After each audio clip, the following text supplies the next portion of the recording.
Good evening, girls. Let us discuss what is meant by privatization. Before going into the in-depth meaning of what is meant by privatization, let me first tell you the history of privatization. The history of privatization is very short, girls, just 30 years old to be precise. Though real disinvestment stand only in the year 1980s, the word privatization first made its appearance way back in the late 1960s.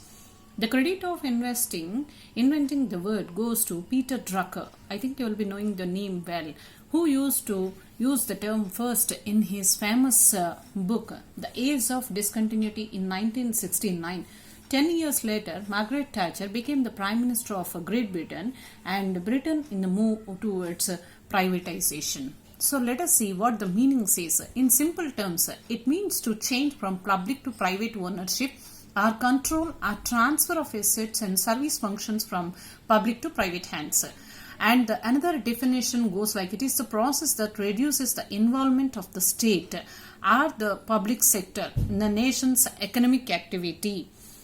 So, privatization may be understood as the process whereby activities or enterprises that were once performed are operated by the government and its employees are now performed, managed or owned by private business or individuals, often with much better results in terms of cost and quality of service.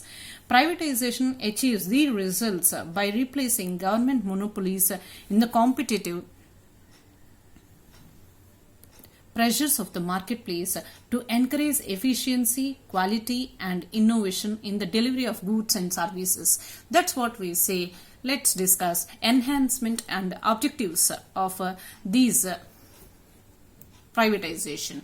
The first one is to enhance the efficiency of PSUs, public sector undertakings, to curtail the revenue deficits, to strengthen the industrial development of economy, to help raise competition and make optimum use of resources, to help reduce economic burden of the government, to improve public finances, to fund infrastructure growth, to make more disciplined labor force and to help them more accountable to shareholders.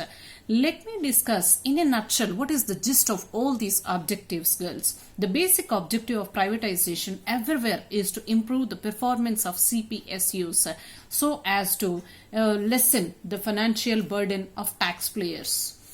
So, what is this taxpayer and everything? I think you will be knowing well aware.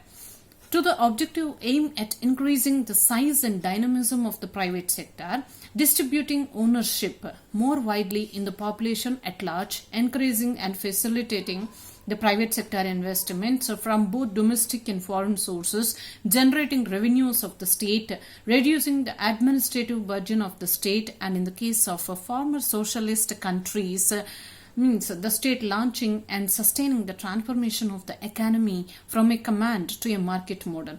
So, popularization of the private sector is to an objective of privatization.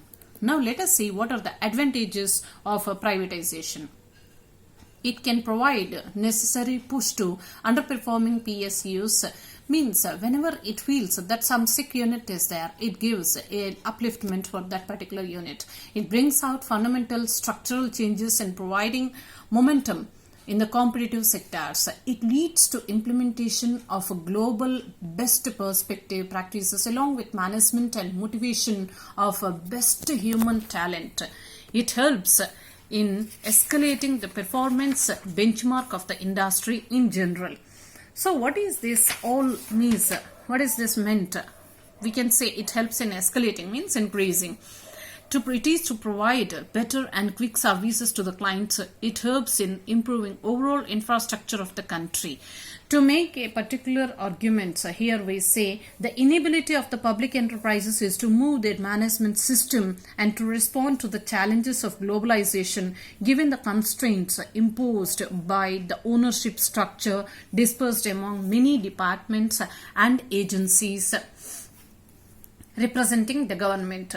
So, to need the introduction and competition in the network industries to improve their performances, necessitating the breakup of these so-called natural monopolies managed by the public sector into a possible, practical, and hugely successful regime of separate interconnected network elements, and then introducing competition in these elements by allowing the private sector to enter and thus gradually private major portions of these networks.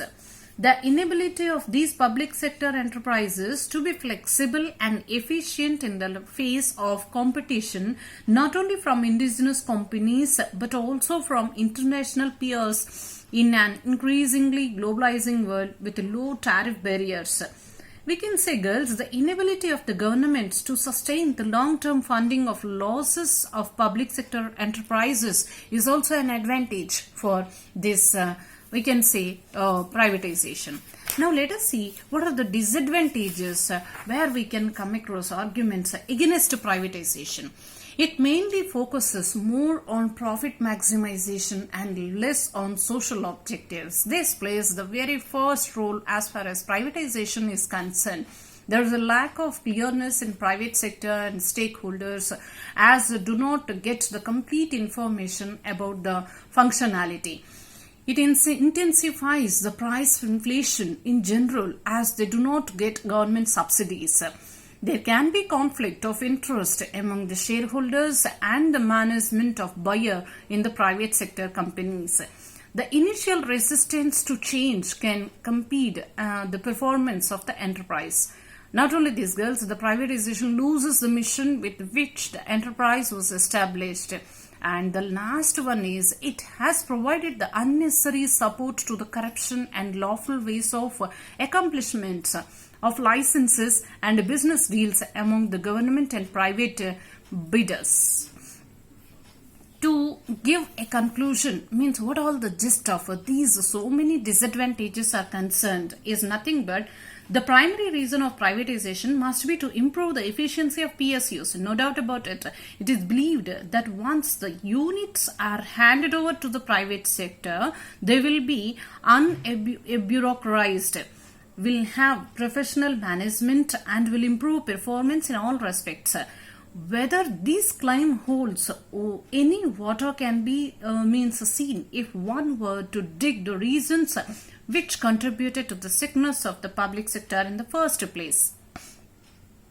And next continues, girls, to discuss in detail one by one. Privatization presupposes the prevalence of the country conditions, a compromise factor that takes into account the extent to which macroeconomic policy framework is or is not market friendly and the effectiveness of regulatory and supervisory institutions.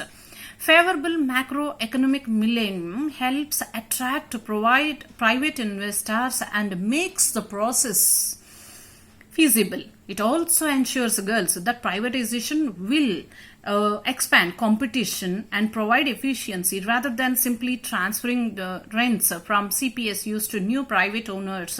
Successful privatizations such as seen in Chile, Mexico began macroeconomic reforms well before this privatization. So as we have described this particular point to point, we can describe like these paragraphs also. Now let us see what are the types of means of privatization that are included in this discussion.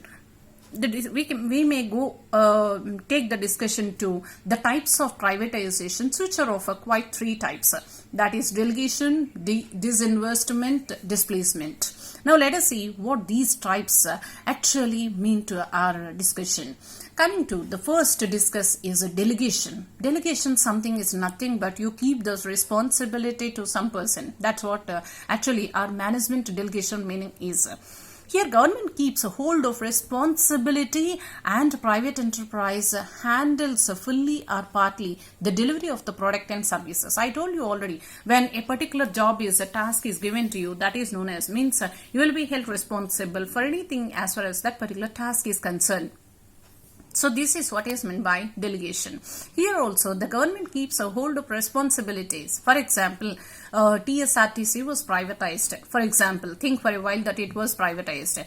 Now what the government means TRS government will do, when something happens, the government keeps hold of the responsibility. Means that particular sector which was privatized will be held responsible for anything, whether it is good or whether something has gone wrong. So that is what is meant by delegation, which is nothing but fixing up of the responsibility. So the next one is disinvestment. Government surrenders the responsibility. Here you observe, girls, when we are transferring the responsibility from ourselves to somebody else, as far as privatization is concerned, that's nothing but we are agreeing that we will be surrendering the responsibility. So no more we will be held responsible for anything as far as the task is concerned. Means we are just transferring the burden from one person to another. That is what is the government is doing as far as privatization is concerned. And the last argument here is displacement. The private enterprise expands and gradually displaces the government entity. Means displaces means what it will do. Gradually the privatization means the particular privatization of the task or the service or the product will be transferred from one to another. Means here we can conclude by telling certain points, girls, as far as these three are concerned. Apart from these three, successful privatization requires the cooperation of labor force, which may not come forward for obvious reasons. Privatization may further involve the reduction of workforce, retraining, charge of technology, or a combination of all, which will not be acceptable to the employees of CPSUs.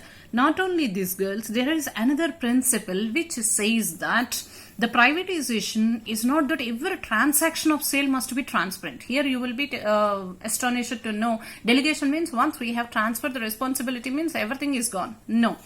Transparency can be ensured through clear and sample selection criteria for evaluating bids, clearly defined competitive bidding procedures, disclosure of purchase price, and the buyer well-defined institutional responsibilities and adequate monitoring and supervision of the program.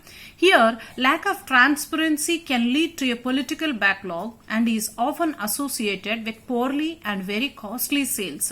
There may be a perception also of unfair dealing and an outcry that can threaten not only privatization but also the reforms in general.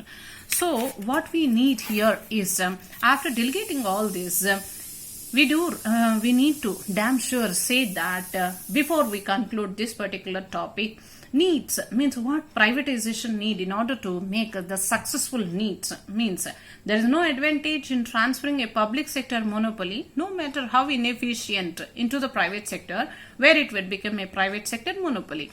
It cannot improve further the performance of any undertaking. Inefficiencies in production units are more closely associated with there being monopolies rather than with the type of ownership, public or private. Thank you, girls.